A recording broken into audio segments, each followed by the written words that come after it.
Just beginning to raise our second round of capital in equity and debt. A lot of it will be used to expand our operation in Liberia and hopefully into some other neighboring and regional countries, Ghana in particular. But you know, I really look at Africa much differently than I think a lot of people. Number one, being a kid, and my dad was Liberia's ambassador to Germany at the time, our largest trade partner. So I always sort of saw this Liberia to me as this amazing place with a wealth of opportunity.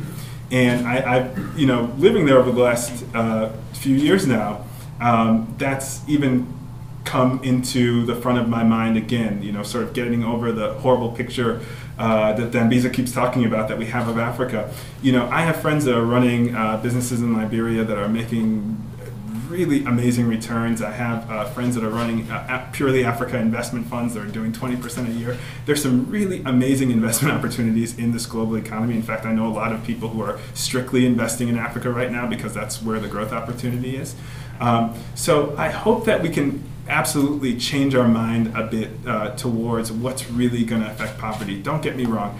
Absolutely that there are problems. Absolutely we want to increase access to health and education in particular. I was talking to somebody the other day and they were talking about sending more kids to school in Liberia, and I said, well, what's the point if we're sending them to crummy schools? You know, I want to see us make the right types of investments that'll help strengthen and make sure that in 20 or 30 years, all reports coming out of Africa will be written by Africans.